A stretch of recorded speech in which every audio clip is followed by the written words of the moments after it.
You're listening to Well, I Laughed, Part 3 of Shoot Your Shot, listener episode. And we're live. Hello. Hi. Take it away. What a fun-filled evening we have had so far. We're starting so late. I know we are, and I'm trying actively not to think about that.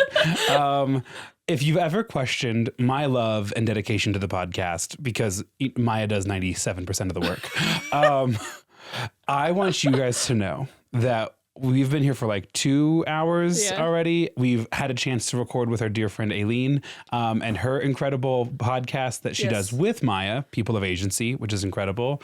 We've had a chance to catch up. We've selected stories for this evening. It's phenomenal. And all of this is happening in the foreground. Meanwhile, in the background is a single image. Heated Rivalry. Heated Rivalry sequel, The Long Game, came in 1 hour before I had to leave to come to the recording studio. And it's just sitting there on my bedside table and so ready for you. So ready for me. I'm actually trying to remind myself that it is not an appropriate book to bring to a school tomorrow because my students a little bit are doing their final tomorrow, but I have to grade that. So I should do that instead of just reading my little Rachel Reed smut the entire time. So my dedication to you guys is overcoming my hyperfixation at the moment. And you're welcome. We got, as we were trying to find listener stories tonight, I was in the listener submission inbox thing on the website. We got a message at 4 a.m. from one of you psychos, I say with love, that literally just said something like, "Hi, this isn't important, but we need to know if Grant is watching Heated Rivalry, and love you so much. I hope you're not in the United States." But yes, Grant is watching Heated Rivalry. We hope you're not in the United States because that time is crazy. It's either 6 a.m. or 3 a.m. East Coast to West Coast. None of that looks That's good. tough. I mean, I get it, though. So I get it. Yes, I'm listening and watching and reading and living and experiencing and thinking about and analyzing and saving TikToks of the edits of whatever, right? I'm fully in it. And because you've been listening to episodes up until this point, you know I've been in it. But extra funny is Maya read that email to me and no more than 5 minutes later, It was crazy. I get a FaceTime. Yep. Maya, who did I get a FaceTime from? Your brother. Your brother. Griffin goes, "Hey, sorry." And I go, "What the fuck do you want?" Because I have my headphones in. I put them on to try to make him feel bad. And then Maya from outside of a screenshot, she goes, "We're not recording." And I go, "I couldn't make him feel bad for a second." And my brother goes, I'm calling, Taylor and I, we just wanted to know, are you watching on HBO? And we both go, yes. Yes, I am watching Heated Rivalry. And my brother laughs and he goes, "How did you know I was going to ask about that?" And I was like, "You said HBO. Griffin. Inquiring minds need to know." It's finals week, and that's the only question I am getting. And then, Griffin and I talk about it. Him and his wife, so Griffin, heterosexual man, wife, as far as I'm aware, a heterosexual woman, but hate to ever put a woman in a box like that. True. Binged watched all 4 episodes. There's only 4 episodes out so far when this is being recorded.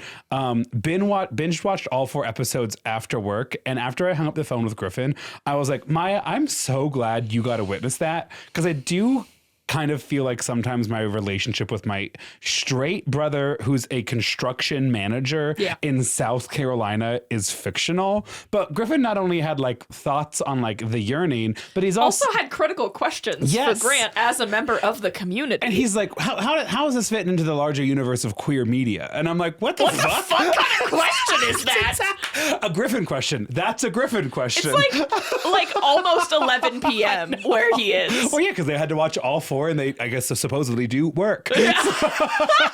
And then Griffin's only comment, and this is obviously said with love, but Griffin was a big sports boy, kind of, I guess, still is, but played sports actively.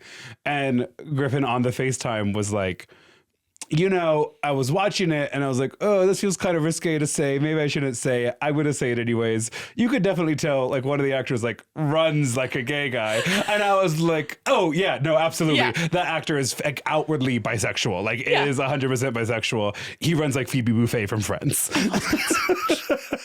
I love that so much.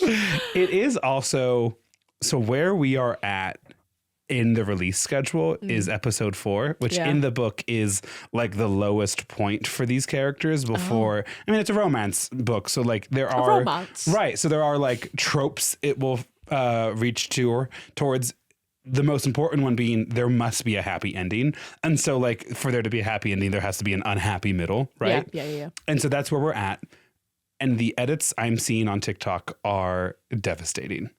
Have you ever laughed, cried while dancing on the dance floor at Charlie's to Robin's Dancing on My Own? If I had gone to Charlie's when I was a bit younger, probably. Okay, I've done that like within the last 6 months, but that's fine. I'm emotionally unstable, but not emotionally unstable when there's a good beat. Well, the issue is we keep bringing you guys to the warehouse party, which is Tracks. And not the intimate, close, kind of seedy gay bar that is Charlie's. Pride there with you That's this year. different, okay? I've been there with you so many times. One time you like made me go and I was basically in my pajamas. Okay, I don't think I could ever make you do anything. Oh You're my a strong, God, independent what a woman. fucking victim blamer. I thought you trusted and believed in us. I do, and that's why I would never assume that you would do something to make a man happy. Listener, I can't even look at her as I executed that sentence. So anyways, the show's good. My relationship with my brother is awesome, and I live rent-free in the world of heated rivalry right now. And in a lot of other people's minds. We'll talk about that later. We don't mean to keep teasing this out like all the good drama, but join us on Patreon where I get to explain a small version. Best 58 minutes. Best 58 minutes of my life. Nothing of what you're thinking. No, it doesn't. It doesn't have any of like the 3 things you're probably thinking. No food, no booze, no, none of that. It wasn't even a night Heated Rivalry was released. No fucking notes. Yeah. Oh, I had things to say. Oh, great. I've almost ran out of things to say. I mean, I never do, but of course. I'm getting closer to the end of it. Sure. Like up next for me is I had a beautiful salad today for lunch. I'm afraid as to what you're about to say. I'm actually very afraid as to what you're about to say next. So I did have a thought earlier, and I was like, I should talk about it on the podcast. And I didn't write it down. But I talked last episode about the 50 Cent P. Diddy documentary. Yes, you did. And so I thought I have 2 notes in my phone. One of them was that documentary, which I thought I had deleted. So when I opened up my phone, I saw 2 notes, and I was like, oh, I must have actually written down that other thing. Nope, didn't delete that one. But the other note that I've been intentionally ignoring is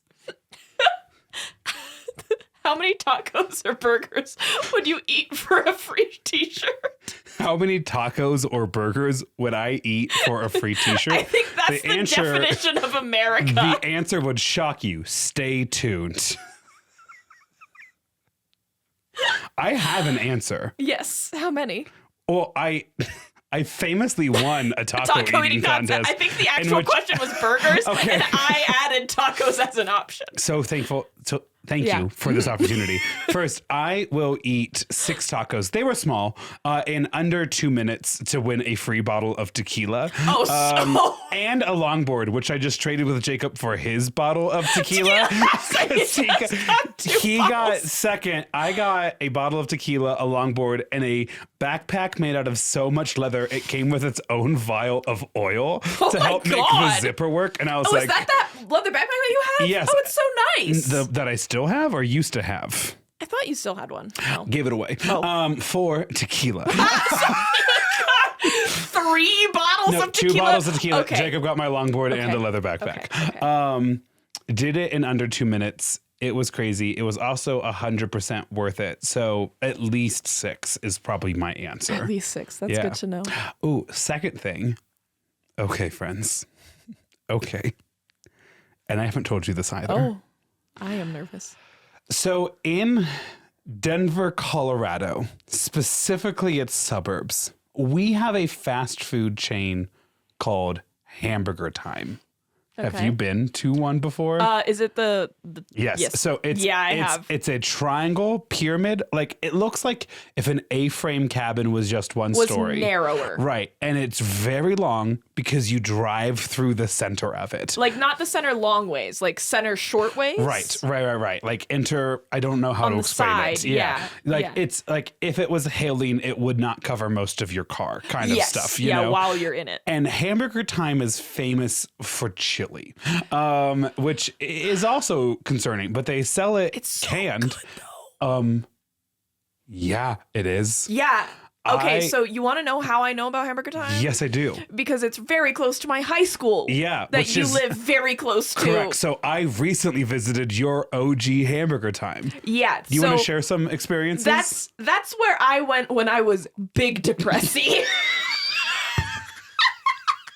I have memories literally crying in that parking lot eating some chili cheese fries. Which is crazy because that parking lot is so sloped Tiny. and so lit. Like there are prison yards that would love that kind of illumination. Well, I only went at lunch usually. And it was when I was avoiding everyone else and I was so depressed I was like willing to use some of like my $50 monthly allowance or something on this. I literally went Saturday after our tournament and it was one of those things where it was like, and this is so funny about adulthood, but I was like, be brave with your life, be brave with your choices, try Hamburger Time. You've never had that before. So and good. while you know what you'll get from Wendy's, you don't know what you'll get from Hamburger Time because you've never been. Mm-hmm. And now, Saturday evening, rolling into a Sunday with kind of truly nothing on the schedule, now is the time to ride out food poisoning if you get It's it. fucking life-changing, It's though. so good. The chili is so good. I was in no way prepared for it to be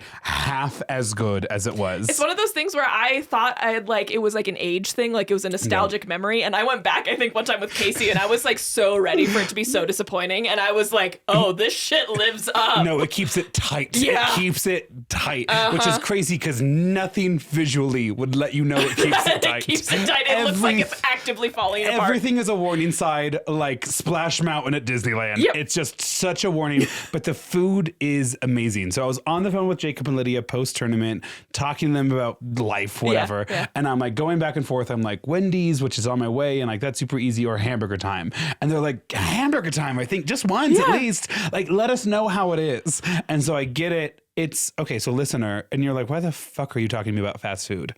It's the best way I can describe it to you is it's like McDonald's in the summer of 2012. Like when it absolutely peaked at price and quality before price went up and quality went down. Like absolutely, like the bread felt real. I got like a double cheeseburger, the chili. I even had some of the jalapeno poppers. I was like, we're going to fucking sample this menu. Okay? Yeah. Like I haven't eaten all day because I had 50 children. And also You're owed it. I don't need to justify my calories. No. If I have the money, I'm going to get what I want, you know? Like that is me healing my relationship with food. And so I'm like, this is what I want. I'm hungry. I've never been here before. I want a wide net so I know it is. So I got like chili cheese fries, the hamburger like meal combo, and then the jalapeno poppers. Yeah, I know. It was a lot of calories, and that's okay. Their corn dogs also incredible. There was so much quality chili on my chili cheese fries that I took my regular side of fries because they didn't sub it. They added it. I took my regular fries and dumped it on because there was enough chili to like so good. Chili. And so then I get home, I demolish this meal. I text Jacob and Lydia, quote, I am terrified to report that Hamburger Time fucking slaps. Jacob responds 0.5 seconds later, hell yeah. I love that so much. And then a strange situationship broke up with me, and we weren't even together. That happened that night. I thought you were talking about you and the food, and I was like, what do you mean? Hamburger Time's like, hey, Grant, we can't do this. This is Nancy Pelosi. I'm raising money for House Democrats. What do you mean you broke up? I jumped across many stories and at least one universe to get to that story. More on Patreon. It's part of that power hour. It was deeply upsetting for me for a while, but it's fine. And if you watched last week's episode, you visually saw her get the news. That he's no of longer whatever, right? Of what happened that Saturday night, and now for us that was just 24 hours ago. For you, it was a whole week ago. But that's crazy. Yeah, Hamburger Time is unfortunately amazing. Wow, my mouth is like watering right now thinking about it. Because I'm pretty sure there's a whole bunch it of still holds up. I haven't had it in like a year or so. Holds up. And Yeah. I'm also pretty sure they might have like some ice cream or dairy products. I think so, yeah. A universe I now need to explore, you know? Interesting. Yeah. Yeah. I need you and I to have beautiful light talks under the vibrating glow of one of those fucking searchlights that they call parking lot That was illuminators. my Norman Rockwell childhood. Having just death a of America. crazy moment with high school friends. We all have driven there separately and are now all in one car, Right. eating corn dogs because I think that was the only thing we could afford. Someone piled out of a trunk of a 2000 Ford Taurus. Yeah, into my 2002 Toyota RAV4. What did I say? I said this to someone at the tournament, like an adult who would appreciate it. But I was like, no, it's comfortable. It's comfortable and it's going to get you there. Like a 2001 Ford Taurus, you know? I know people who lived whole lives in a 2001 Ford Taurus, you know? For me, it's a Honda Civic. It's Okay. always a Honda Civic. Honda Civic, that's good to know. Yeah. You're a city girl, I see. I am also from a Japanese immigrant family, and Honda's reliable. Also correct. Jacob, friend of the pod, we know he's funny. He grew up in a family that kept a small herd of Tauruses. And so it was not uncommon at all for Jacob to leave Christmas break In driving one. a silver Taurus And come back in a different one. in a burgundy one. And we'd be like, what happened to the silver one? And they'd be like, we salvaged it for parts. Like, like the herd of Tauruses did ultimately service each other. I love that. That's a beautiful relationship. Yeah, sure. Pretty sure when they were done with it, they rolled him into a ditch. But yeah, you know, more or less a beautiful story. Yeah. Roll the windows down, nothing will shatter. It's fine. Oops. And that's how you dispose of a car, friends. Like, listen, obviously ditch it, but like, don't scatter glass everywhere. Except unless you're that one listener from last week's episode who got their car stolen 1.5 times. Which for them was 3 weeks ago. That's true. That for us was not that long Yeah. ago, an embarrassingly short amount of time. So life's good. I'm absolutely at the top of my ego. I found a hidden gem near me. Oh God, now I want it. Yeah, I also want it, and it's opened super late. It's open so late. Yeah. Have you? Okay, so now my next question is: have you tried the Chili Shack across the way, but the Colorado so. Chili Shack where it's green chili? I don't think so.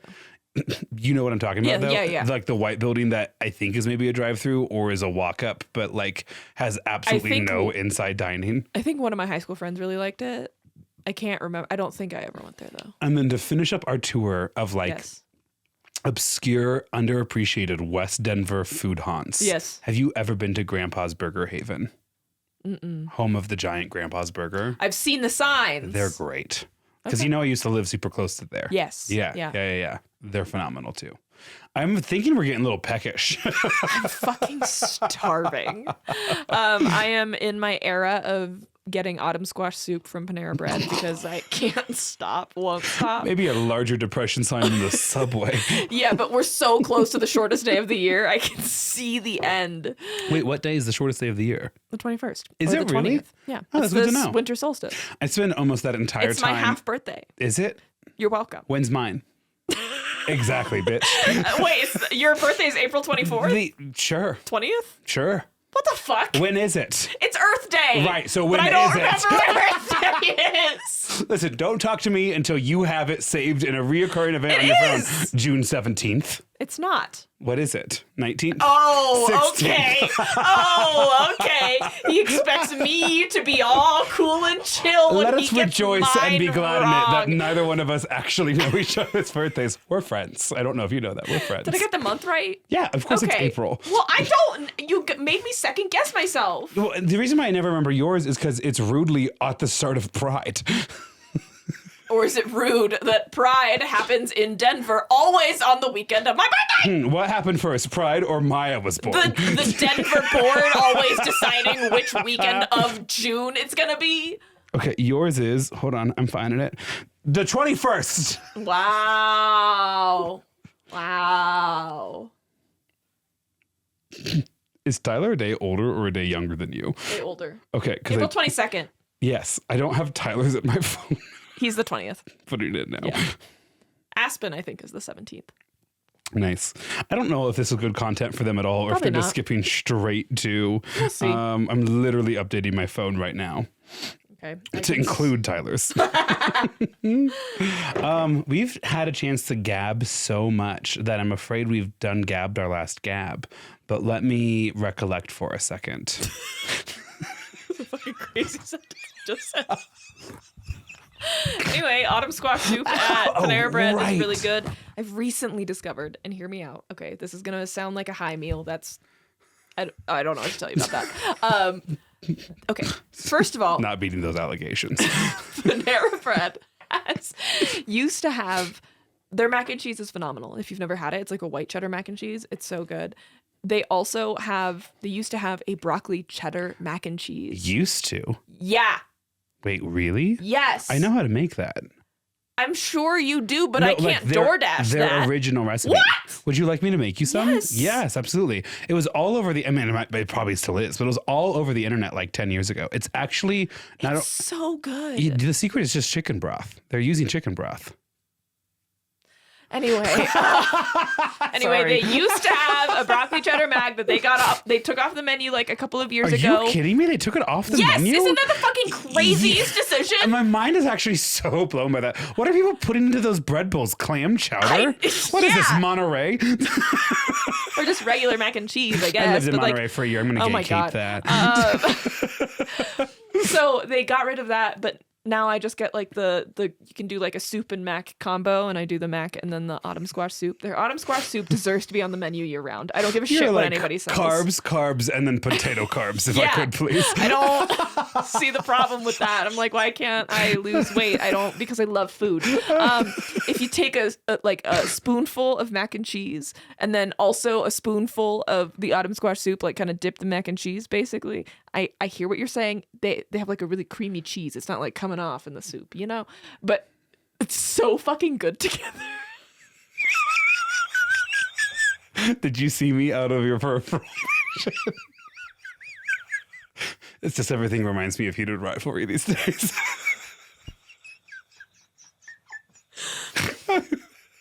Speaking of visual bits, listeners, if you have some free time, go watch last week's video. That's all we're going to say. Let us know if you notice anything. I'm like so mad. Like, can't do anything. I was there the entire time. I know, which is why I wasn't mad, but I was like, how is he doing this so well? I don't know how I'm doing it. Out of love, maybe? I don't know if that's what this is supposed to feel like, but wouldn't know. Holy shit. Okay. I think I'm gonna do something tomorrow. Okay. For you, bitch. For you. What the fuck does that mean? Well, you'll have to find out tomorrow, won't you? Are you gonna go to the thing I texted the group about? Did you text the group? Hours ago. Literally hours ago. You were asleep when I texted the group. I do know that. Probably. Yes, Friends, I was. I'm sorry that our banter is now definitely late episode banter here at the start of the episode. We've just been in the studio for a couple hours, loving every second of it. So from Sarah. I don't know what to do with any of this. Yes, I'm going to be there. I might be a little late. You about late. to start a listener story? Oh, I gotta pee first, girl.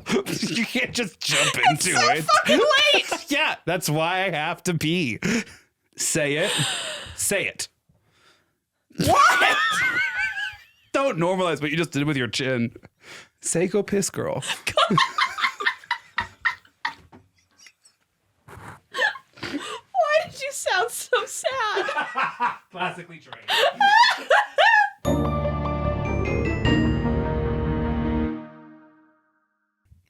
A final note. 2 hours later. Before we get started, I don't know if I shared this on the last listener episode or not, but my brother, we've already talked about tonight, messaged me. He travels a lot for work, so he listens to us on the plane and stuff, which is so sweet of him. Like, that's so kind. Mm-hmm. Don't fucking text me right now. I know you're listening to this. You're going to be so sad if he doesn't text you. I will have forgotten. That's just who I am. It's really nice. And I like the mold. So My brother texted me right before he took off one time, and he goes, listening to a listener episode, you guys absolutely killed it. Honestly, the listener episodes are sometimes my favorite. And I responded, and he got it as soon as he landed. Oh, the ones that we don't spend hours researching and compiling and composing does not make me feel good. Just so you know, like I'm hearing the compliment, I'm not appreciating it. Hey. So anyways... Thanks for writing our best content, according to Griffin. See, you also needed the break. Yeah. Okay, go deeply. ahead. I'm here. Hello, friends. Parentheses, I do have an opinion on whose name goes first, but I don't like hurting feelings, so we'll stick to friends. Coward. Absolute coward. We know that means that it's Grant. I didn't want it. I mean, obviously, I wanted to say that, but like I wasn't going to say that. Should be noted that air. I was going to say, I read that to him earlier, and Grant literally said those words. So sorry. I hope you guys are having as much fun as we are, because, well, I laughed. Coward. Get your tits out. Take a load off. You're only saying that because you think she would have put your name first. Yeah, that's why my tits are out. I'm Sarah, she, her, and feel free to use my name and any name in this story. I'm a longtime listener, first-time writer, mostly because I'm a dyslexic science girly, and the thought of a teacher reading my run-on sentences and syntax errors stresses me out. Don't worry, I'm not. But this is the first time I feel like I have a story, so I'm so excited to write it. I may or may not have read this aloud in each of your voices just to see if it works. Do you know how I learned what syntax is? Oh, no. Here's a fun little word association. Syntax, crucially, has the word tax in it. What else has taxes? Communism. Do you know who had communism? Russia. The order of Russia's sentences are crazy. Like, sentence does you, right? Things like that. That's how I learned what syntax is. What the fuck? That feels so racist somehow. Well, it's fine. They're mostly European. Hey, fair enough, I guess. I hope that made sense. It did. Good. It did. It just, you're a product of your time, you know, and that's kind of hard to... The Cold War. I did change the names in this story, but to be fair, I doubt the man I'm about to tell you about is a part of your core demographic. And that's a fair read. You're welcome to write in if you are. We would love to hear from your kind. Just to prove that they're out there, you know? What if this podcast is the last thing on Earth? We're the Edmund Fitzgerald and no one's hearing us. Okay, so back to Sarah. A couple years ago, I was in the middle of my master's/professional degree, parentheses, Grant gets it, and thought that this would be the great time to get serious about dating. Okay, Grant probably lost me there. Yeah, I did. So I started dating via dating apps, parentheses, which at this point had to give up on because of too many bad dates. Inception, parentheses, and unfortunately I like men, so I really don't have good options. You'd be surprised. You'll get on dating apps and you'll match with men, and it's like, do you want to be matching with people? Why would you act this way? Grant had a traumatic experience today. On our first date, we went to a small microbrewery with a lot of space and outdoor games, you know, someplace simple. I get there early and he comes in looking a little nervous, which I found endearing. He waves and goes, Sarah. And as I'm saying, yes, it's nice to meet you, David. And at the same time, I utter his name. He confidently says, I'm Ozma. And so I'm thinking I called him the wrong name. I do have a date the next day with a similar name, and I'm freaking out that he's going to think I'm dating around. Which, I mean, obviously we are. This is a first date. It's just a weird thing. App. But yeah, parentheses, which I was, but I grew up conservative Christian and could never be caught dating multiple men. Inception, parentheses, the guilt, inception, parentheses, but also how rude of me not to know my date's name. I once was walking downtown with a gentleman, and we passed a metal bar, and I was like, hey, do you want to go check it out? And he goes, not at all. Why? Do you? And I go, no, I don't either. And in my mind at the time, I was like, wrong dude. Yeah. This man's not in for the silly little bit. No, the other man you are seeing is into heavy metal music, not this one. And you had gotten them mixed up. So instead I just played it off as like super casual and like quirky. Sorry, I thought like manic we could pixie just have dream boyfriend of yours. because that's what I would have done. Right, but internally I was like, I gotta review my notes. I did not study for this test. So I hear you, Sarah. Sarah. I hear you. I can call you that, I assume. I'm Ozma. Let's. So now I'm thinking I called him the wrong name. I do have a date the next day with a similar name, and I'm freaking out that he's going to think I'm dating around. After a couple seconds of awkwardness, I offer to grab drinks because of my shame. And when I come back, he apologized profusely because he had recently been going by his first name, David, professionally, and that he is more used to going by his middle name, Ozma, with friends and family. How is it spelled? Osma. Interesting. Okay, cool. How'd you think it's spelled? I don't know, but I felt like if it was like an AHSMA thing, I'm like, yeah. Amish. Yes. Oh. Oh, Romspringer. Yeah. Yeah. I too would see what Grindr is like if I was on Romspringer. I saw they're making a reality show, like a new reality show saw about it the too. It makes me sad. makes me sad, but yeah, I'd watch the first few episodes. Don't want to give them a ton of money, but I want to see what that's all about. If you have a pirating source, you let me know. I initially felt better, but then I also thought, nah, this is a cover-up. He just used a fake name online because he's a murderer. Oh, I'm too much of a man to have Sarah, thought about are that you at good? all. Okay, I'm a gay, burly man, and you're married. Sarah, I hadn't thought about that. I think it's a justifiable fear to have, but I hadn't thought about it at all. Yeah, I can see where you're coming from. My brain caught up with the logic a second ago. He is, in fact, not a murderer. Next sentence. Oh, good. Despite our awkward start, the rest of the date went okay, and I agreed to a second date. Now, this is where my awkward personality truly shines. We met a week later, say hi using the correct names, and head to an open bar by my friend's house. Now, being a poor student, I drop off my car at a friend's house and Uber from there so it's cheaper, and I could get ready at her house. When we got there, he apologizes because he didn't realize that the bar closed early on Sundays, so we only had 20 minutes to grab a drink and meet. He offered to go for a walk after the bar closed, since we didn't have time for the actual date. Now we are in the middle of nowhere by a river next to an unhoused encampment and a huge parking lot next to a baseball stadium. Okay, yeah, now I'm definitely on board. I was about to be like, I've been in those situations sometimes, and it's absolutely make or break, like float or sink. Like, oh yeah, sometimes you it's like, know at the end of that date if you actually like that person. Yeah, because sometimes it's endearing, and it's like, oh, the way we worked through that problem together was great, and I actually wasn't concerned about us working through it. I just wanted to spend more time with you. And other times I was like, I was filled with dread every second because I kept planning the next 8 steps because I could not stop being alone with you because like I'm not enjoying this. Yep. So what happens to Sarah? Same. Sounds like her never taking a drink. felt you so much. Okay.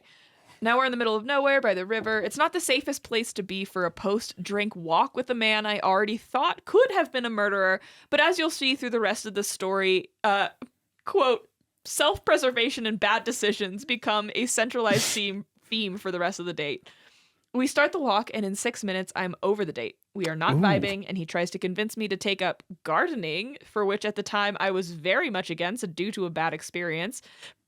What? Parentheses. Don't worry, Maya. I may not garden. 100% mind those who do. But 100%. I understand. Yeah, okay, I understand. You mean gardening. Gardening. The way I was wondering why it Maya was in means quotes. Gardening. You don't mean gardening the way 2021 me going through a mental health crisis meant gardening. I built planter boxes. I may not garden, but I 100% don't mind those who do.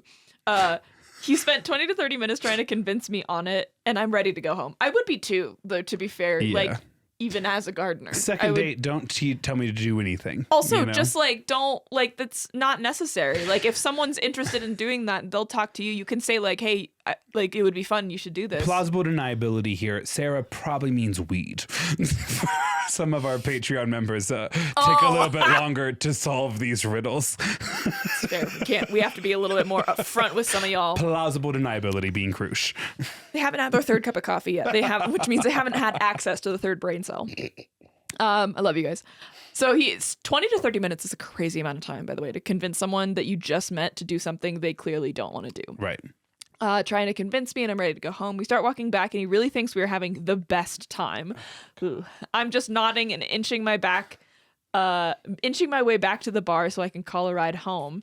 As we were walking, he holds my hand, parentheses, and I let him so that it's less awkward. And we were walking up to a shaded area away from the streetlights, and immediately I thought, yeah, he's going to try and kiss me right there. Don't you hate that? When you're like, you don't want it, but you're like, fuck, if I was into this guy, that would be romantic, and that's how I know that's what he's going to try and do. Sarah, this is such a horror story because I hear what you're saying. You're like, I'm trying to make a smooth exit so I can break up with you over text where I feel safe in my own living room. But in order to survive these next 45 minutes, I actually have to do some things that makes it look like I'm flirting back with you. Yeah. And I don't like how I'm going to feel later, like I led you on. But at the same time, I'm just trying to avoid awkward situations second by second. Yes. So real. I'm telling you right now, most women are never surprised by a kiss. We know it's coming. We see it a mile away. Right as we enter the shadow under the small maple tree, he shoots his shot and pulls me in for a kiss. To be fair, if I was into it, it would have been very smooth and like a scene from a movie, but my awkward ass swerved hard to the right and pulled out my secret weapons, the finger guns.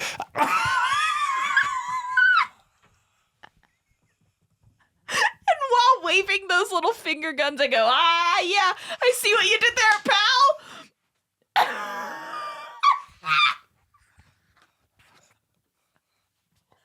Sarah, I support you. I trust and believe women. That was meaner than just saying, I don't want to kiss you. That combination of like patronizing, unsexy, like infantilization. That man's going to vote Republican for the next 40 years. Like, you have Don't listen to a fucking single thing he just said, Sarah. That's the funniest shit I have ever heard. And if he's the right kind of guy, he will also think that's funny in like maybe 2 years. Yeah. Yeah, give him a second. But that's fucking hilarious. He's going to analyze, honestly, you've done the rest of womankind a favor because he's going to analyze everything else that happened in that date to figure out what fucking signal he wasn't picking up on. And honestly, you may have done someone some good, so haha, pew pew, I see what you did there. So he shot his shot and then you shot your finger guns. She sure fucking did. He did not get this very clear message of no, and at the next small maple tree, he does it again. Okay, Sarah, I'm now so team Sarah. Yeah, I'm that's so fucked team up. Sarah. That, like, you don't look at some finger guns after you try to kiss someone and say, no, that's a clear sign I should continue. That happens to me. Hands are going in pockets. I'm giving us a 3-foot berth. And I want you to know, and I'm walking into the ocean afterwards. Finding moments for me to unmatch you from Bumble, from in your pocket. Instagram. I'm blocking your number. Like, I'm like, haha, get home. You're never going to hear from me again. Don't worry about this. Like, you've made it so clear, and that's fine, but yeah.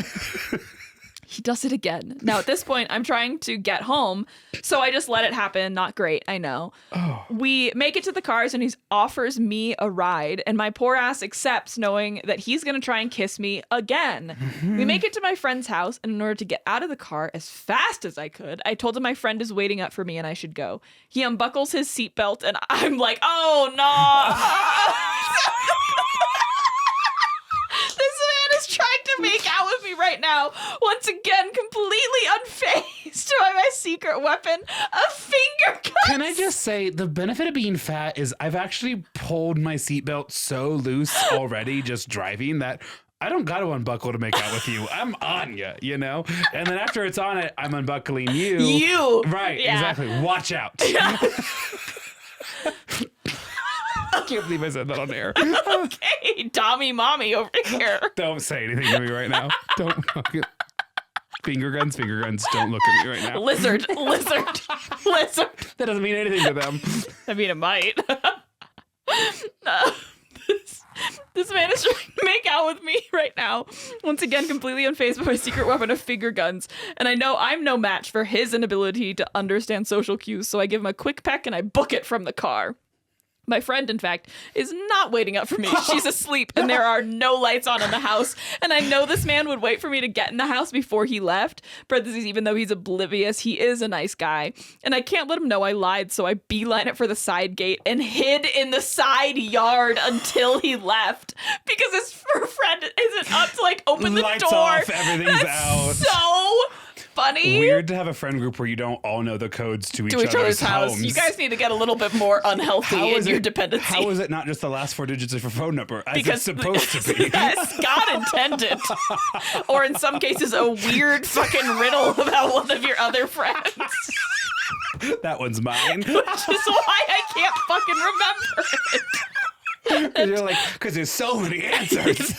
Like, I kind of know the numbers, but I don't know which order. It's his name, then it's his number, then it's his number. Yeah. Yeah. But then there's still so many which numbers number it could it be?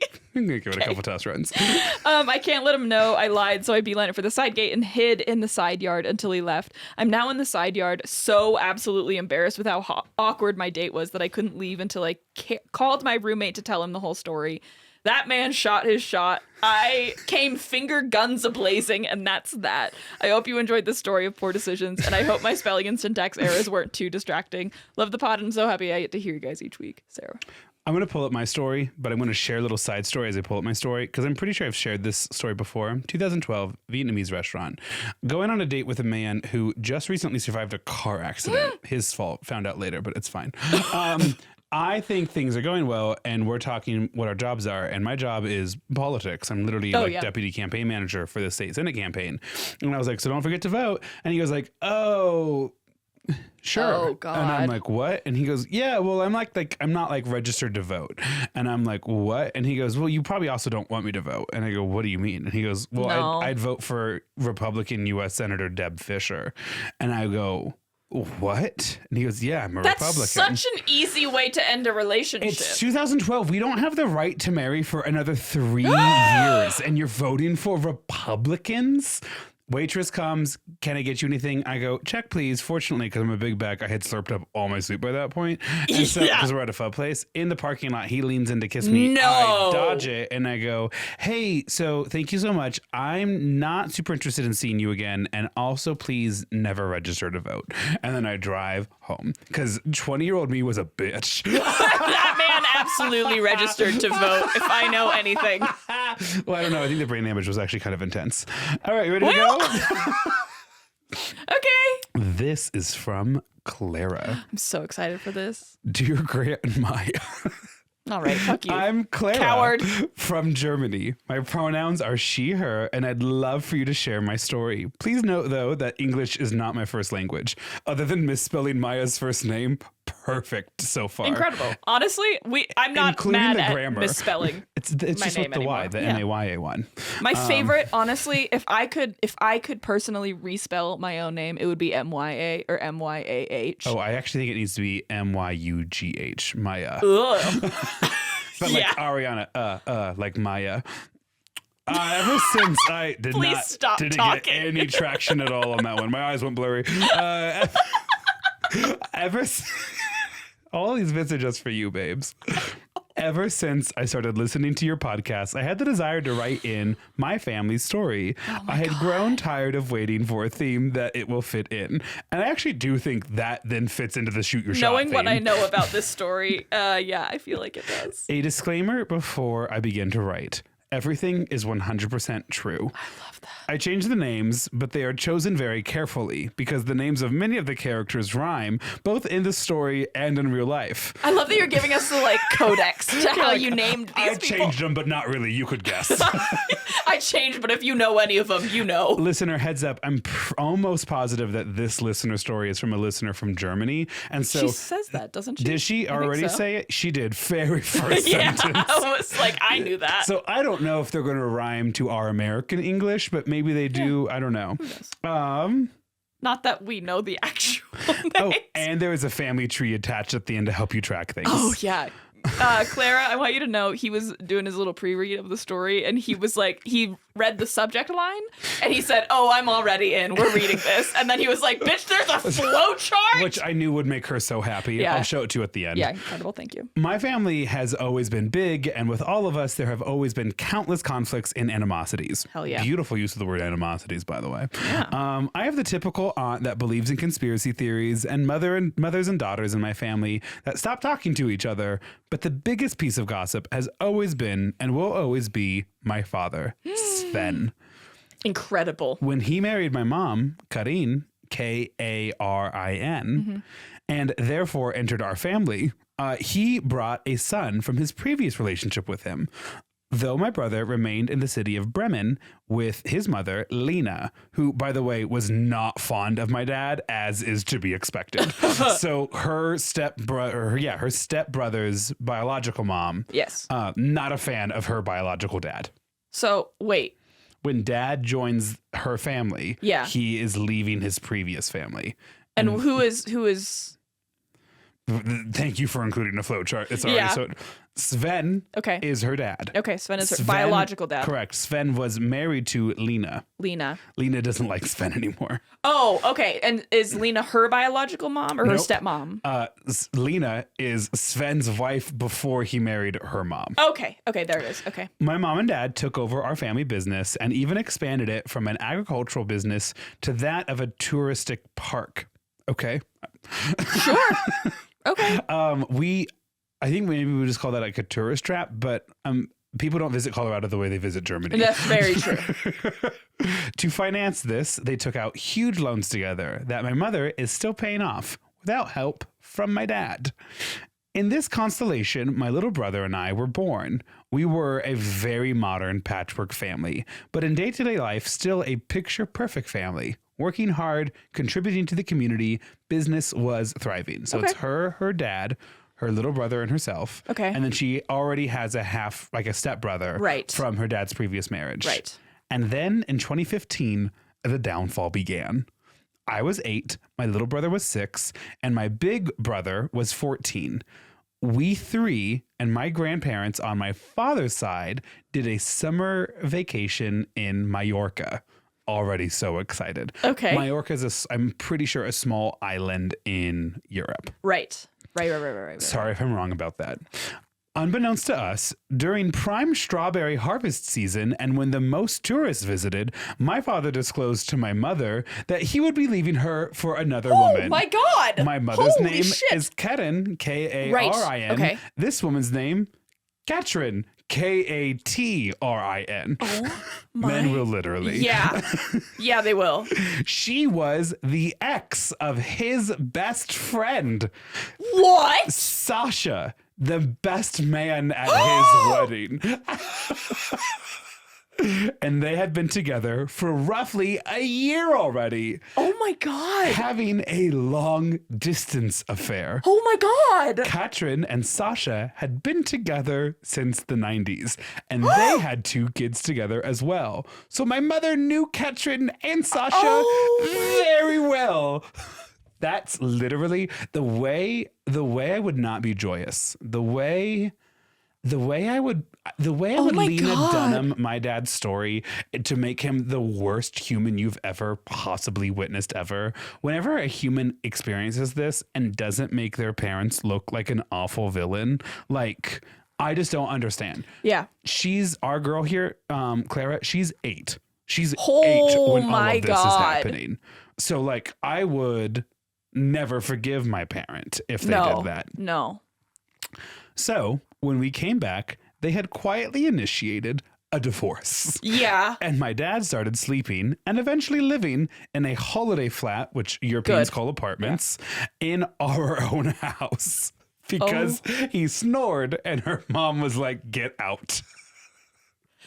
My mom did that to my dad and they didn't even divorce. Do That's you remember crazy. the holiday flat we stayed in for Oktoberfest? I am imagining exactly that. I miss that. I think about that place all the time. I saw recently, like, came up in like iPhones, like, hey, remember this video you took when I did the Duloc song, Welcome to Duloc, in my little Oktoberfest outfit? I'm going to reprise that. Back to the story. I want to go back so bad. My parents told us eventually, and while we were upset, we came around to it quite quickly, since we already knew from our bigger brother that things like that can happen. So in other words, being like, because my dad already had been married once before, we knew he was a cheater. That's fucking savage. During the divorce, my mom found in some bank accounts that my dad had been transferring money monthly to someone. Shut up. She confronted him and he confessed to having had an affair with an employee. At this point now, a former employee that had resulted in a daughter. Oh my God! Sven! Things. Holy shit! What do you mean? What do you mean? Things calmed down after a while? What do you mean by that? Your mom found out she's being left for her bestie's wife. Meanwhile, your dad is also on the side supporting his ex-mistress and illegitimate daughter. Oh my God. We all got, it's so German. We all got used to this situation. All right. That's absolutely where I get it from. Yeah. Listen, there's a direct line between like Germany, my grandparents, and the way they raised my mom, and the like fragments of light you still see shine through me. That's that. Yep. Yes. I see it. After our whole world was turned upside down, we grew accustomed to it. My dad moved in with Katrine across the street from Sasha's house. You know, Katrine's ex-husband. By the way, that house was only 124 miles away from us, which is so funny too, because for Americans, that's like just down the road. Yeah. And for Europeans, actually, I do believe is a different country. That's like a pretty decent. Yeah. Also, shout out to Clara, who gives it to us first in kilometers, 200 kilometers away, and then in miles. Thank you. Thank you for the conversion. Eventually, we all met our little sister when she was about 4 years old. Her mother, by the way, is the only woman I know that still likes my dad to any extent. Oh. Well, probably because she didn't have to live with him. Yeah, that's maybe very true.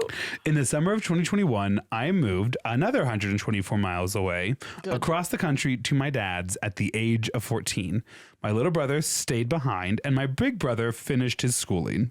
He took the year off to travel to the Americas. It went great at first. I formed a tighter relationship with my dad. I had always been closer to him than my mom. And even though he traveled a lot for work, I loved living there in a bigger city where I got to get into my first queer friend group. Oh, fuck yeah. That's and a it's big time. life-changing. You'll be depressed in a Hamburger Time parking lot, but it'll be Hamburger everything. stand. I Thank you. found where they deliver. So the fun thing about not using the business's real name is it makes it harder for them to Google the neighborhood we live in. There's 3 of them. There's 3 of them across Denver. They're kind of all over. I got along wonderfully with my stepmom and siblings. Not even commenting on that. But around December, my dad and my stepmom began to have some troubles in their relationship, which is shocking because your dad is such a consistent influence in everyone's life. I don't understand that. There are many different reasons, but apparently one, was that I moved in. Clara, I'm so sorry. Oh. This continued on till next summer. During that time, it became an inside joke in my friend group that every time I came back to school after a weekend, the relationship status of my dad and Katrine changed again. Oh my God. I'm going to again say that feels very German, but I don't know why this time. With my dad's love life went to shit. The ones of my older brother and mine did great. I had my first girlfriend in school, and he got together with a Swiss girl in California. That's beautiful. I love that. There's nothing like a German and a Swiss hooking up in LA, you know? Yeah. When the summer came around, we, my dad, my 2 brothers, and I, plus our little sister never comes along. She's a bit cautious around us. Yeah, I could see that. Fair. The hidden and secret family that she's never had access to. Yeah, that would be deeply traumatic to find out about. Clara, thank you for sharing these personal details with us. So her dad, her 2 siblings, planned our annual summer trip, this time to Calabria, Italy.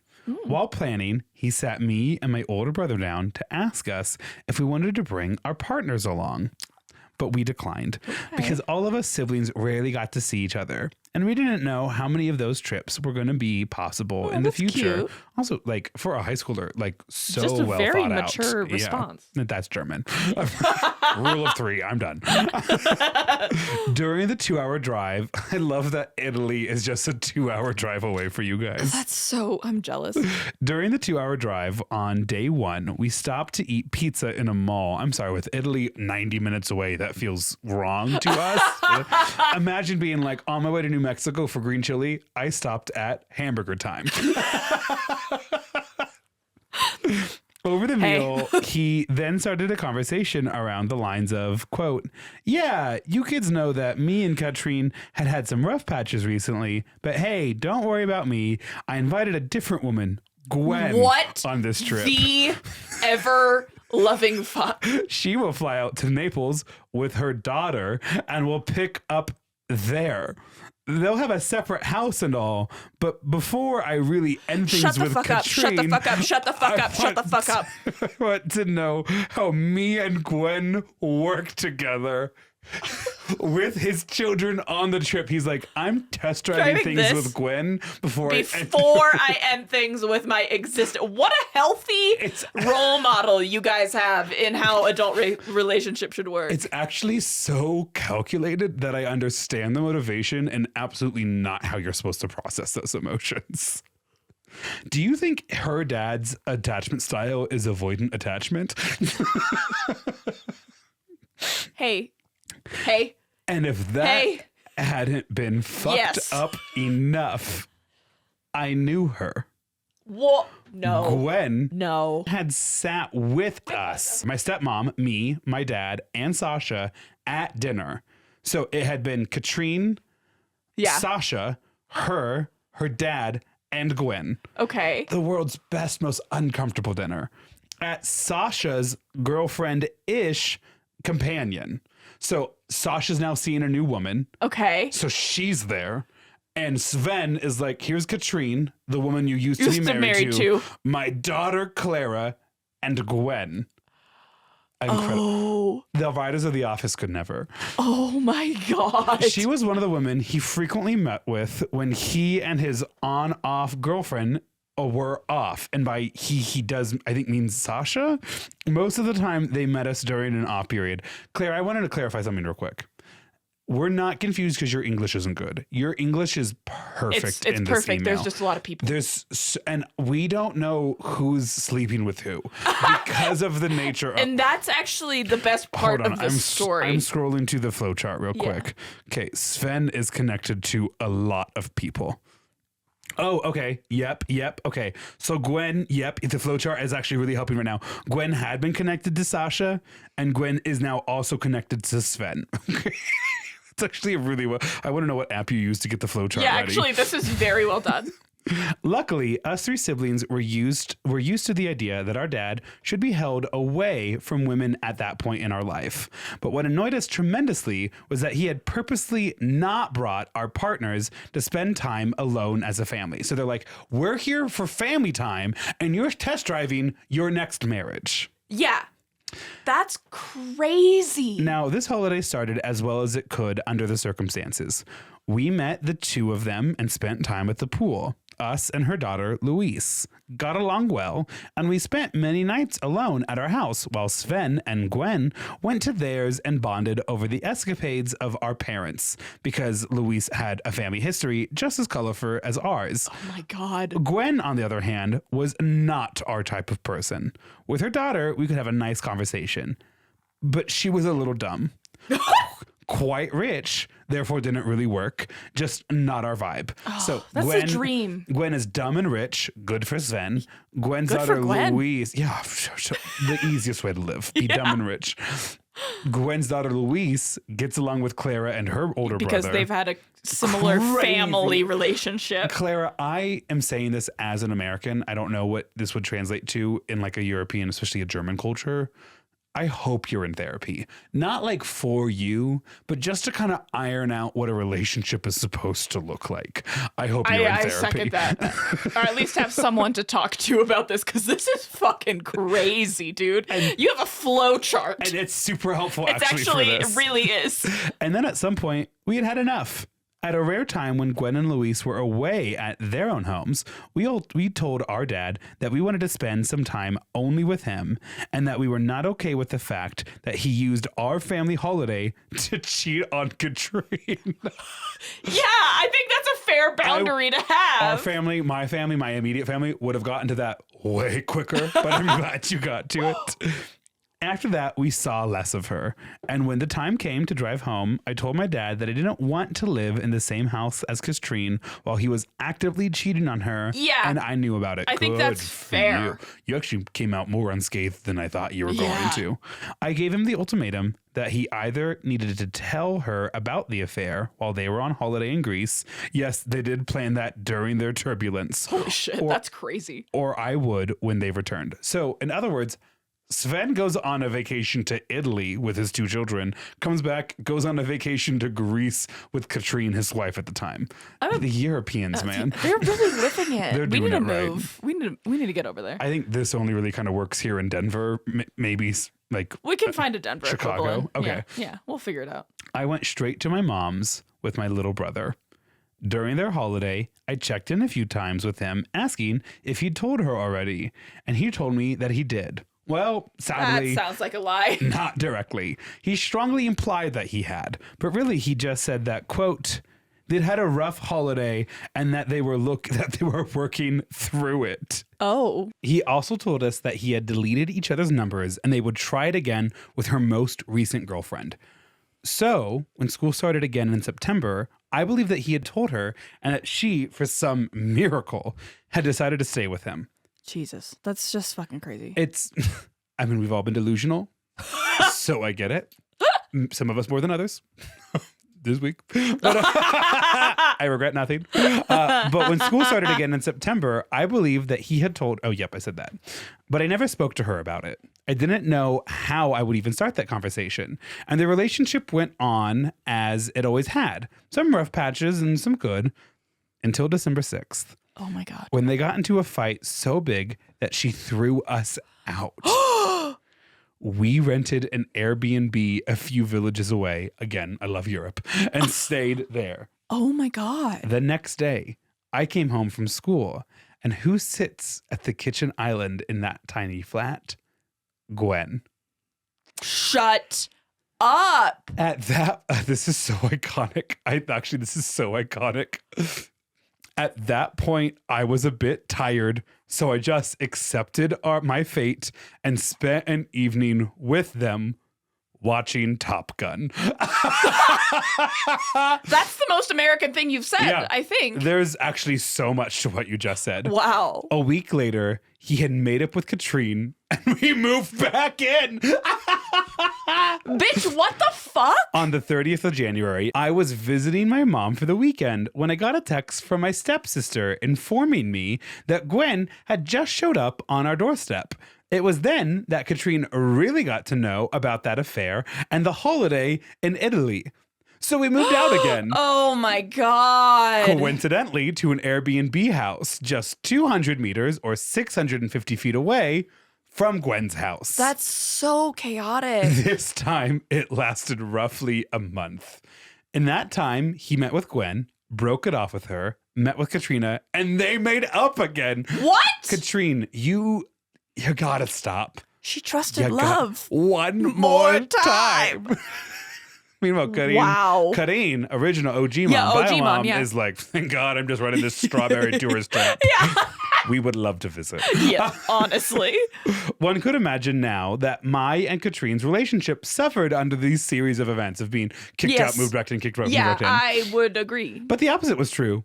We really grew together. Yeah, because you're both victimized by Sven. The same man. When summer came around again, we went on vacation again, this time to northern France. Just my little brother, my dad, and I. So just her fully biological brother, and her dad. There, we had a nice time. We obviously teased my dad relentlessly. Yes, if he as is had your right. already found a new woman to have an affair with. That's nuts. That's a crazy thing to be able to tease somebody about. What do you mean? You're like, ha ha ha. Are we able to even move back in with Katrina? Are you seeing someone else now? Ha ha ha. Get help. Especially because we've seen the flowchart. The American mind could not comprehend. No. When we returned, though, my little brother and I spent the last night together watching a movie, since my school would start again soon and he'd return to our mom's. When I went to the bathroom, I met my stepmom in the hallway, tears running down her face. Oh, my. And she informed me that Gwen was standing outside our front door again, declaring her love for my dad, and that if she can't have him, no one can. Oh my God. Oh my God. So my little brother, now this is very American. So I was going to say, this is the least German thing you've said. And she's like, and I have a gun. Yeah. It's just such a funny line if we didn't live in where we live. Come on, Eileen. So my little, deep cut.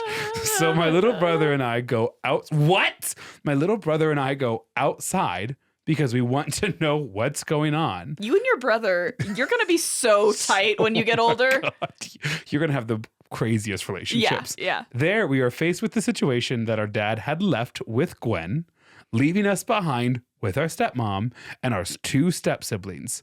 All of them are understandably angry.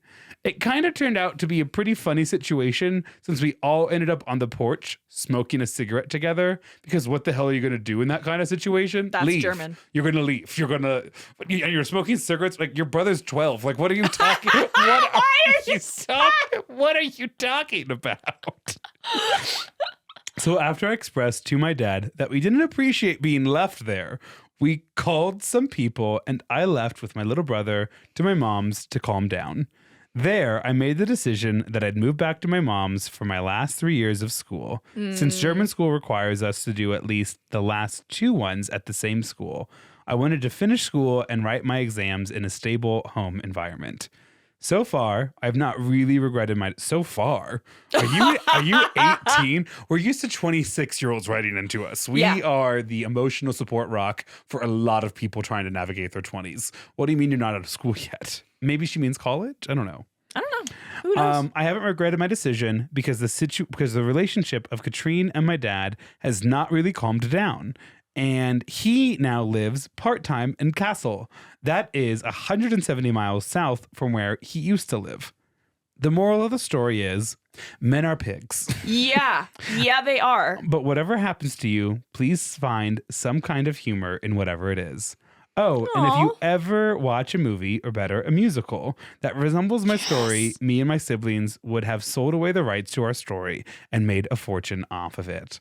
I hope this is not too long for the podcast. Right on the line, but it was not. It was action-packed. It was so good. I hope you two have a great Christmas, Clara. Aww. Thank you, Clara. That was so cute for everything. At the end. But for everything. Everything you said was crazy. Yeah. Everything was crazy. It was a shock, but also, and unfortunately for all of us single girlies out there, deeply relatable. Well. Do you want to get another drink? Because we have to do Patreon after this, right? Yep. Yes, I would. Okay.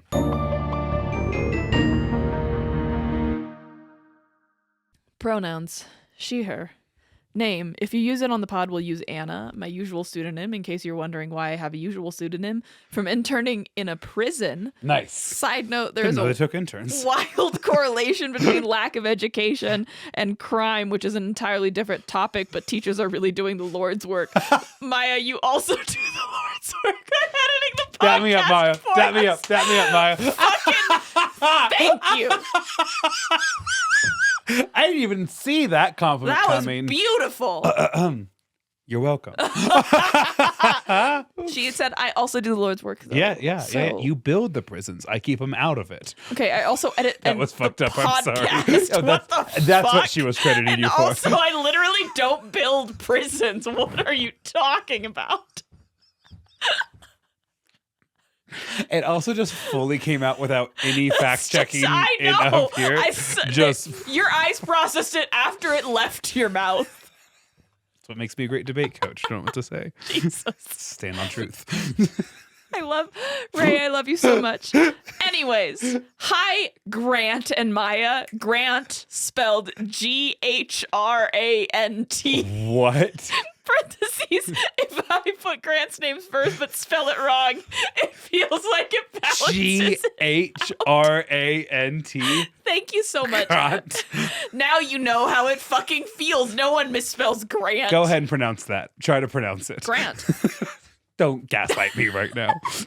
Grant. Sorry. No, the emphasis is not at the it's the weird H between the two hard consonants That's in how the middle. I feel when Maya spelled the Y. That's Maya, bitch. Your name is 75% vowels. I know, and it's not my fault that you guys can't figure that shit out. That's your mom. Yeah. Basically. Okay. I have been dying to share a story since last Christmas, and I think we can make Shoot Your Shot fit. Let's set the scene. It's 2015. Hotline Bling is overplaying at frat parties. Every woman owns some version of that V-neck crisscross top. Yes, bitch.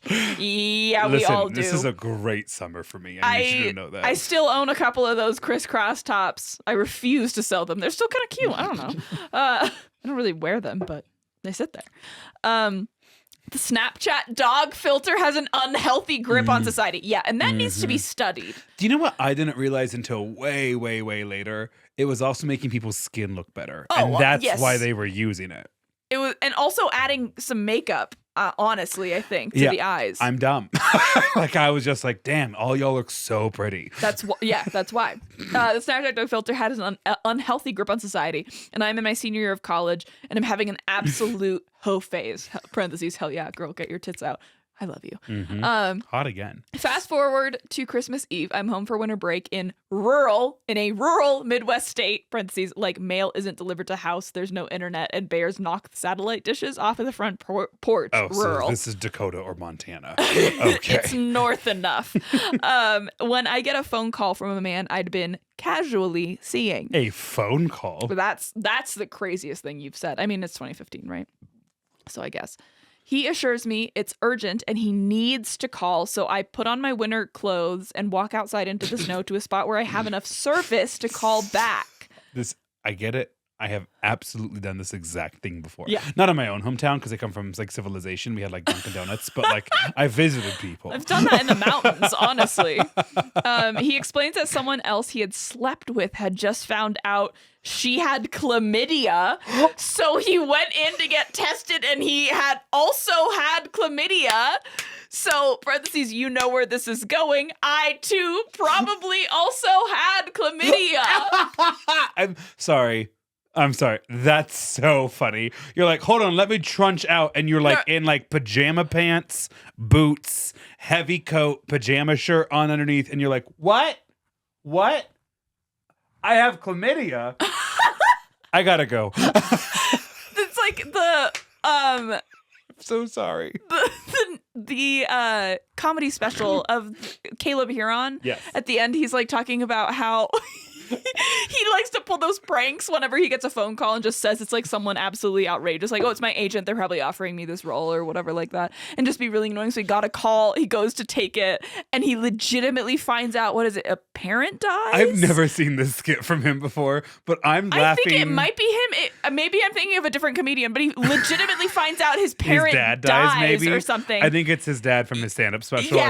Yes. I'm also laughing because you and I have never gotten Caleb Heron's name right before. You just called him Huron, like That's the what I fish. thought. No, it's Heron. Heron? I've been calling him Hebron for like half a year. Yeah, you have. Caleb Heron. Yeah, Caleb Heron. Caleb Heron, he legitimately finds out his dad dies, and so all of his friends are sitting in the back going like, give it up! What he literally says is, give it up, fag! Or something like that, and he turns around and tears are streaming down You his can tell face. we're late episode dialogue now. Oh, yeah. You just dropped the hard F word on the She's allowed. I'm allowed.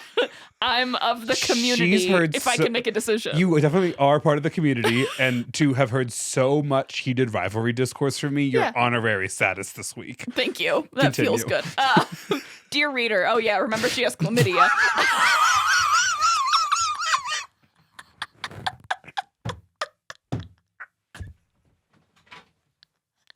We were on the stupidest fucking show. This is the dumbest shit we've ever done. Oh, yeah, she has chlamydia. Anyways, now that we're done talking about our lives, back to this one. Remember, she has chlamydia, dear reader. Or maybe has chlamydia. I want to remind you that I am standing outside in the snow in the woods of the rural Midwest on Christmas Eve. Mm-hmm. I tell him, thank you for telling me. I hang up. Sure, there's a lot of Planned Parenthoods in that neighborhood. And I do what any sane person would do. Panic. Obviously. You see, I'm not religious now, but like many Midwestern children, I was raised Lutheran. Hell yeah, girl, get your tits out. This is so fucking And Midwest what culture. do we do? What do we do on Christmas Eve? We go to church. You know what else many Midwestern children raised in a deeply religious culture do? Hide our sex lives from our family. It's like a goddamn documentary in here. I once had a spot pop up on my leg that I was convinced was HIV. I was a virgin. It was a blood clot, and I'm fine. But I sat with it for 9 months waiting for death. Because it would be better to die unexpectedly than tell my parents, I think I got virgin married, but with HIV. When I was little, when I got like my like a teenage bicycle, I really wanted like a bicycle designed for men instead of a bicycle designed for women, which is just a crazy distinction to make anyway. But a bicycle for men has like a bar kind of like from the handlebars to the seat, like straight across. A bicycle for women kind of has a handle or like For a your bar. dress, yeah. Yeah, clearly. And so my parents were like, we don't give a shit if you like that bike. We can, you can have the like boy bike. And I was like, okay. And so I like kind of crashed on it and came sliding forward off the bike and landed on that bar and was convinced I was infertile for years. I was like, Aren't children 13. fucking idiots? As a certified public school teacher, I was like, don't we think of the this is- stupidest this shit? is the stupidest thing. Okay, so she has chlamydia She and has religious chlamydia guilt. and is hiding her sex life from her family. Up until this point, reader, I am the good child. And as far as my parents were concerned, not at all sexually active. Is she in high school or college at this point? I think college. Okay. She said, I'm in my senior year of college. Yep. Okay, so you're 22 and afraid your parents are going to find out you have chlamydia. A incredibly treatable STI, by the way. Yep. So I'm standing in the snow trying to figure out how I'm going to tell my parents that I will be late for church because I have to drive 45 minutes to the next town to the only open medical facility, parentheses an ER, to get treated for chlamydia. Hey, I'm going to go ahead and just kind of time out real quick. Hey, ref, time out. So here's the thing. Unless you were planning on fucking Santa Claus, you don't need to get fucking You didn't treated. need to get treated right then. I don't mean to crockpot reference this, but you can kind of put it on simmer for the for next at least 48 a couple hours. days. It's not going to kill you that I mean, fast. don't go till June without treating it, but like when you go back to college, you can treat it. But she needed to now. We've all been there. We've all been there. Silent. Just take the leg off. Okay. I know what you're thinking. Just go after Christmas. Not you and I not waiting for literally the next sentence. I love when I don't thoroughly proofread. That's what timeout ref is for. Yeah. I know what you're thinking. Just go after Christmas. But I was headed out on a 10-day vacation with my mom the next day, and letting the chlamydia stew inside me for an extra 11 days would have made me so anxious. Yeah, I get that. Yeah, that's fair. So anyways, I sent my mom a text, put on my church clothes because I'd have to go directly from the ER to Christmas Eve service, and went on my merry way. When I got to the ER and said, I need to be treated for chlamydia, the nurse giggled and said, Merry Christmas. I'm so waiting for her not to have chlamydia. Parentheses, rude. My guess right now is she don't have chlamydia. I mean, maybe. I don't know. I haven't gotten there. The man I contracted it from was given a pill as a treatment, but I guess the rural Midwest is behind on healthcare options because they had me lay on my stomach, hike up my sweater dress, that's so 2015, and give me a shot in my ass. Good. Final notes. No. That's it? That's the extent of it? That's okay. it. No, my family did not save me a seat at church. I had to sit alone in the back. Like a fucking slut. With my sin. Didn't mean to kind of hit the hard F there. Mom, if you're listening, I'm sorry. But like that was just like what a place for Mary Magdalene, you know? So in the back, funny. you slut. With the sin. No, we can smell the chlamydia on you. Ew. No, we never spoke about it again. Yes, I did have to contact some other men for my hoe phase, as if that's not enough shame. I didn't have all of their numbers and had to find one on Facebook to send him a Facebook Messenger request. Yes, I did keep seeing that man who gave me chlamydia. We actually used to live in Denver together and got married. Next bullet point, no, we are not still together. He cheated on me multiple times, parentheses, which I mean, I guess there were signs, don't marry men who have STIs. Well, it's like a wave pool at the local water park. And we got divorced almost immediately. Lastly, friends. A hoe face is a great time, parentheses, hell yeah, girl, get your tits out, parentheses, if you want to, and both parentheses. But remember to have safe sex or you may end up lying on an ER bed with your church clothes with a doctor shooting you in the ass on Christmas Eve. I just know she had to drive her ass to like Fargo or like Minot. Like she had to go to a deeply, deeply Midwestern city. She's in Pierre, South Dakota. Like she's in her, unironically, her state's state capital trying to get treated for an STI. You are all the best and I hope this made you laugh. Love you all. Bye, Anna. It did and well done. Oh, that's... Hope you're still in Denver. So I don't get the impression that she is. She said we lived in Denver. That was a good story. That was a very good shoot your shot story. You literally got shot in the ass. She got shot in the ass. She did. Okay. I'm going to go ahead and catch my breath here real quick. Okay. I'm going to go continue looking at what Uber Eats offers from Hamburger Stand.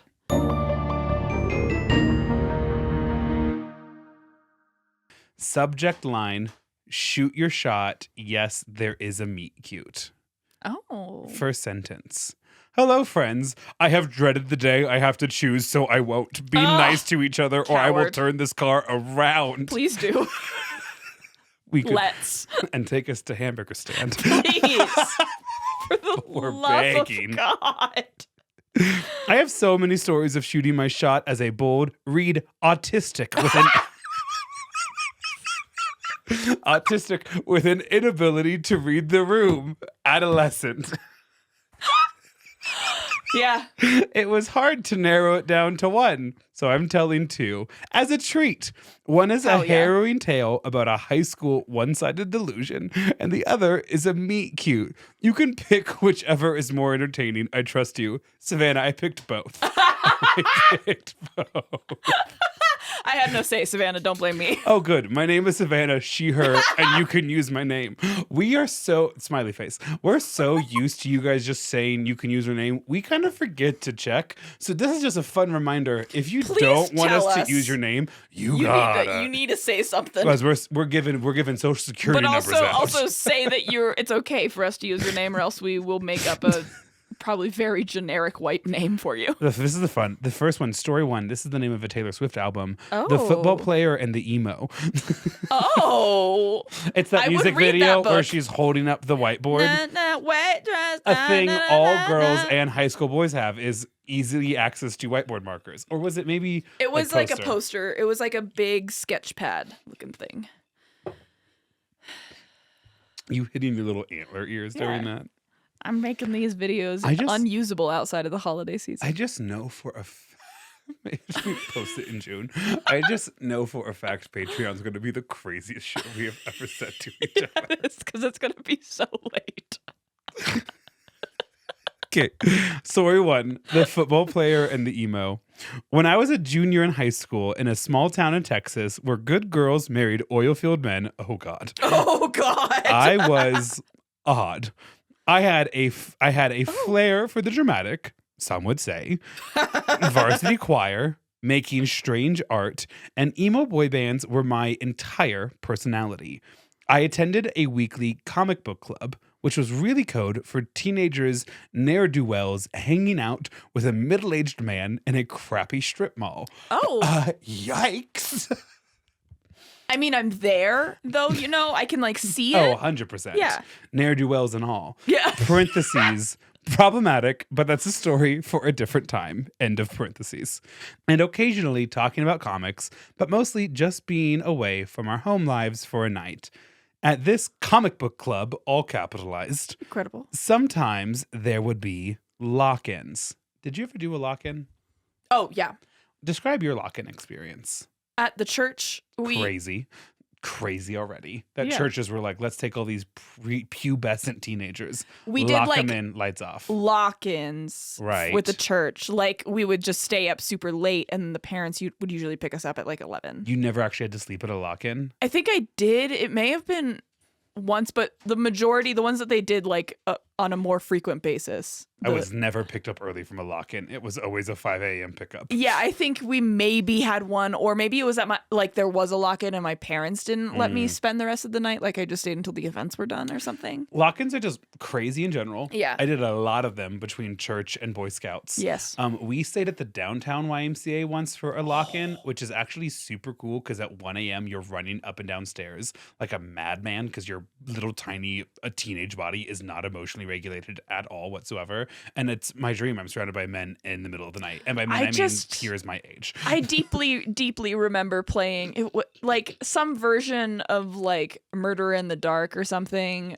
We're playing dodgeball for blood. Like we're playing drown each other in the YMCA pool unsupervised. Mine was definitely a co-ed one because I remember also, and there was also like something where we all got like UV reactive like tape or like markers and stuff and like played dodgeball like that or something. Sleeping bag on a hard gym floor. I want to recreate that scenario, but with better sleeping conditions. I want the body that was able to sleep on a hard gym floor and to use it for something better than just hide and seek in the dark. I want a camp counselor to dictate what we're gonna do Someone for like else an to buy the entire s'more evening. supplies. Yeah, but it's like all like childhood activities, and we also all get to sleep in comfortable beds. So Savannah is doing that with a comic book club Oh, in a right. strip mall. Jesus. But I got us there, you know? You did. At one such lock-in, a football player attended. He was a friend of a couple of my friends that attended regularly, so we were all hanging out. It was a warm, early fall night, and we were enjoying being outside when the adult in charge called lights out. We, the 16-year-olds, refused to go in. The adult told us we could come inside now, or he would lock us out. We essentially gave him the middle finger, all piled into my car. Comical, because it was a Chevy Aveo hatchback. Incredible. Look it up. And took off. We did many things that night, including breaking into the old football stadium and visiting Taco Bell. A wild night, really. Honestly, it sounds iconic. It sounds like a beautiful night. But we ended the night sneaking into the other guy in our group's house. Yes. Through a window and crashing in his bedroom. I, famously an insomniac, laid on the floor next to the football player all night, which of course is like 3.5 hours at this point. But it's also like the best and like heart beating marathon pace for the next 5 hours. Yes. Yep. I would say we cuddled. He might also say that. No, I so deeply feel what you've just said. My left arm could vaguely feel the heat his entire 16-year-old body was putting off. Yeah. And that's intimate. I just have so many experiences like that. Like, I want to shit on you, but like, yeah, it's just like, oh my God. Just the this unbridled, is true love. unfocused earnestness of our youth. Yes. Oh my God. He slept and I spent all night convincing myself that this meant he liked me. Oh. Kids these days talk about Delulu, but I invented it. Fast forward to the following week in school. Football boy and I share a math class, so I, again, convinced he felt some deep connection to me in his sleep, decided to ask him to the next school event. Oh, I'm nervous for you. Don't worry, it's just the homecoming game. And then in parentheses, quote, but Sav, won't he be playing in the game? You know, as a football player? Yes, excellent point. Except I didn't ask him with words. Remember how I holy shit. Holy shit. Remember how I said I made art? Yes. Yeah, right. Right. Right. Oh. Yes, I drew. Oh my God, no. Oh my God, no. I'm going to tell you. I'm so sorry. I'm getting there. You just have to give me a second.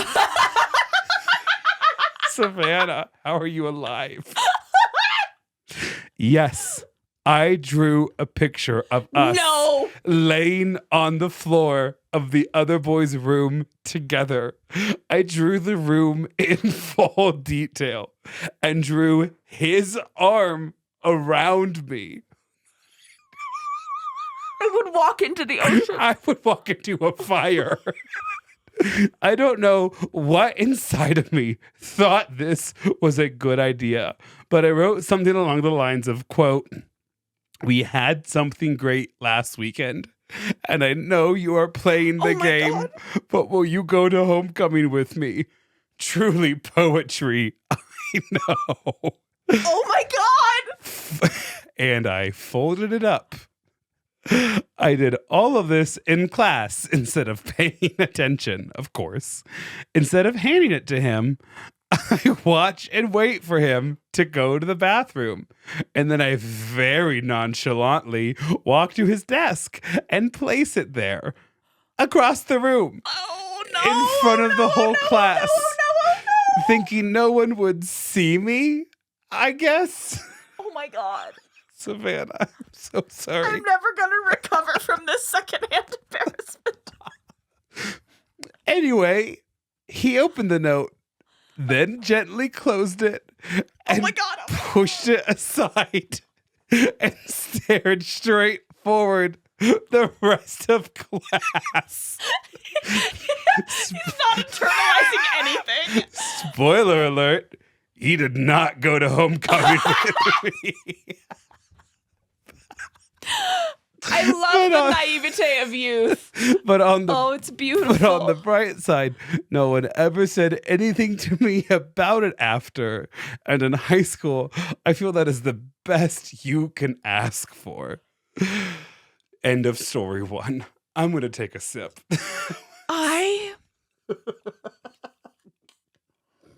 I'm so obsessed with you. Thank you for sharing this. I feel like everyone can relate. It's kind of one of those moments where you were like, God, that 16-year-old version of me was so brave. What happened to him? You know, like when did, and it was like, hey, well, it's like the exact opposite for me, but like, I'm like, why was I sweating asking that man how his day was? Sorry, asking that boy how his day was. 10 years later, your podcast host was hooking up with a different kid in that room. Who's now also like a grown adult. Kid was a weird word to use there. I realized that. But maybe we cut the whole thing out. I don't know. Maya, please. Story 2. The man with the bun. Oh. This happened when I first started attending a major university as a transfer student. I was 21 at the time. I am 27 now, a few months younger than Maya. The year was 2020. And I walked into my dorm for the very first time, ready to take the world by storm and hook up with college men in all capital letters. You're not going to find them there, I think. I had just come out of a 6-year relationship that was going nowhere. What do you mean? You're 21 and out of a 6-year. You wrote that letter to a football player when you were 15 and then got into a marriage-long relationship with someone afterwards? Whoa! Savannah.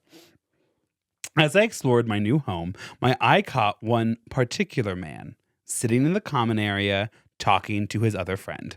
Of course, being a pandemic, all you could see with his face with his eyes.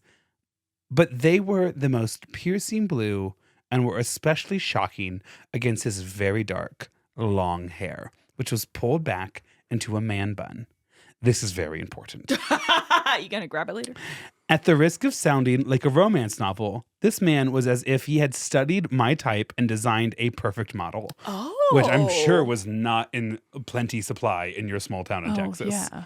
I mentally scolded myself because I had Tinder, capital T, on my phone and at the ready. I was not going to fall in love until I'd had my fill of flings, fresh off that 6-year relationship. Yeah, good for you. My friends I'd met online at orientation, and I sat down to play Cards Against Humanity, and I caught him looking at me a few times. We were told after a few minutes that we had to play outside due to the pandemic rules. So I waltzed up to him and said, quote, "You guys should play with us." That's Cute. So fucking chill compared to That's the girl so hot. we just met Yeah, in that's the last so. story. That's actually so for real. Did not dim your light, just focused it in a gorgeous way. You were like, he's within 3 feet of me. Eye of Sauron, like focus Yeah, compared to where yeah. we were before. And I walked outside. Beautiful. He and his friend did follow and came to play. That night, still the first night of living there, I raved to my new roommate about, quote, man bun Ryan, and eventually decided to nonchalantly shoot my shot. Okay. Who was this for you? Who did you Oh, meet God. on the college campus like early on, and it was so cute, and his personality problems didn't matter because it was freedom. Right. So this is crucial. Yeah. Okay. So there were like 2.5 men my freshman year of college. The first time I was ever truly out with anybody ever. Yeah. The first one, I don't know. We were kids, so it's completely non-consequential. Yeah. The second one was the first man to ever actually take me out on a proper date. I did not like him in return. He spread a rumor that we were hooking up in the shower together. And then that Christmas at the dorm holiday talent show, he sang Bob Dylan's Can't Make You Feel My Love to Me because I was an organizer of the event because I was part of student government and then transferred out of the dorm. Holy second semester. shit! I don't know why, but like men sometimes have a really hard time getting over me. I know a lot of reasons why. This person, thank you. Yeah. This person for me happened my senior year after the Okay. very first stage of my gay adolescence, right after I got out of a relationship with a man who was a little conservative and was like, "You're moving soon? What does that mean for us?" And Yeah. I go, "Us? There was no us. You never want to leave and I never want to stay." Anyways, he's happily married now. And the man, To a man? yes. Okay. The man that would be Man Bun Ryan for me was actually, his name was Man Bun Reed. And I lost my mind over him in ways that today I don't carry shame around stuff like that anymore. But if I did, I absolutely would.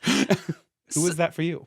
Okay, so going into college, I think the person you all know as who I am today, I don't think really emerged until sophomore to junior year of college. So I think like freshman year, I was definitely more outspoken than I had been. I think literally up until senior year of high school, I would start sweating if I didn't know your name and you started talking to me. Like that's how shy I was.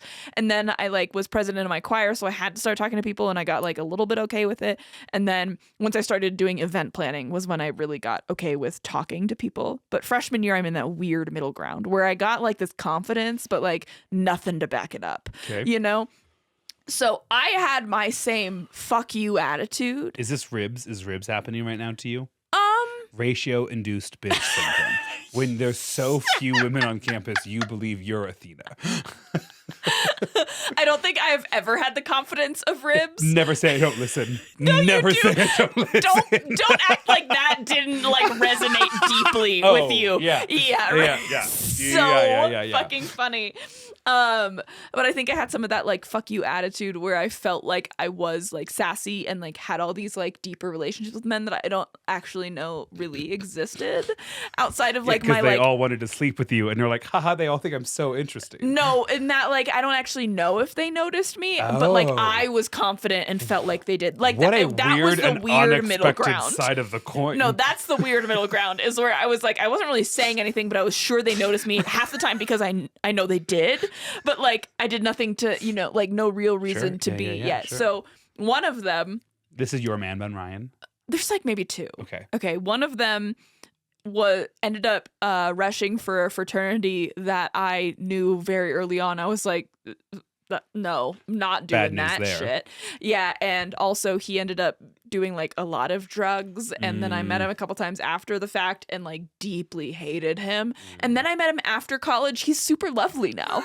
Like, Glad it mellowed him out a little bit. He stopped. He's like sober now. He's like super fucking cool. But the entire time through college, I was like, oh, yeah, my God. But like the first week, I was like, I'm gonna marry that man. And isn't it so tough looking back? Yeah. Yeah. Very deeply. And then another one of my best friends ended up dating for a very long time.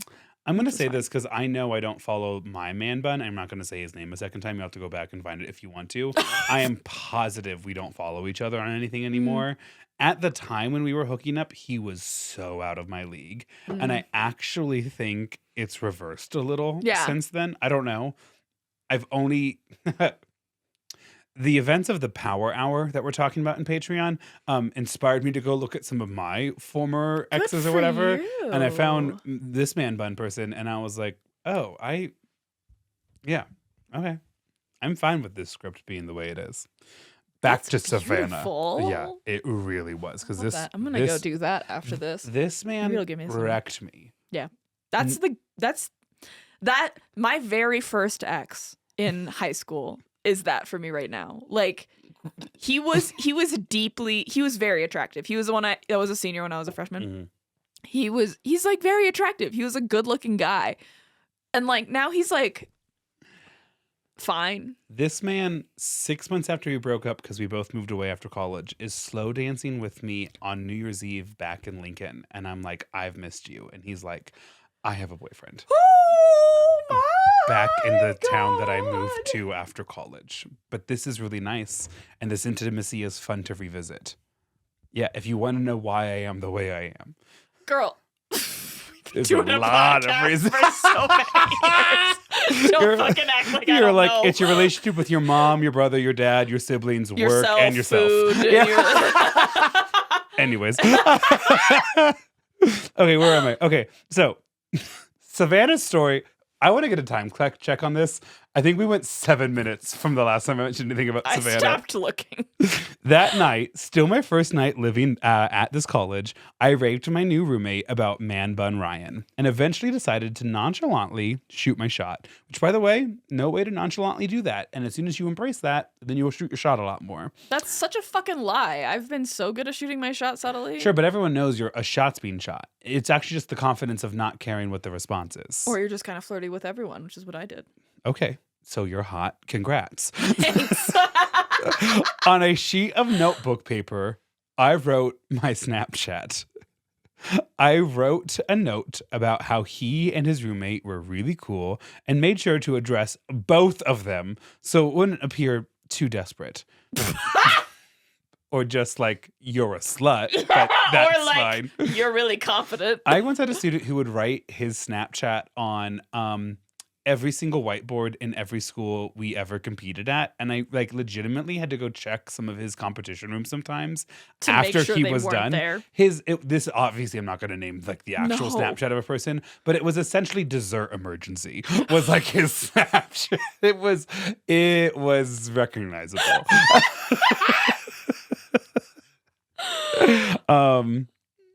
So I stood under their door. He added me almost instantly. And according to my roommate, I did not shut up for the rest of the night. That's also the fun thing about college. You're like, I'm experiencing everything so much. It's all happening. It's overwhelming. Suddenly I'm responsible for this entire, and also not a second of fucking peace. Like my most intimate space is cut in half and shared with a person I would never be friends with. Like I miss college in a way that I wish I could go back and do it, but like without all Right. of the awful parts. I actually think our friend group, and this is what I think our listeners We're microdosing that we are, shit. because we're all not necessarily walkable, But pretty close. like when a package gets delivered to one of our houses, We're like, can you go pick it up? the group chat gets notified. We have regularly scheduled social events, but also financial stability to like buy glass bottle liquor. You know? I know. I just wish I also had the tolerance for alcohol I did at college, and also the ability to stay up late and not get hungover. Right. I say this though as a person who knows you and loves you because I know you. You having to study for an engineering final is a version of you I think I would struggle to love. I think you would get senior year Maya, like second half junior year, and then full senior year Maya. I was like, I don't want to fucking do this, bro.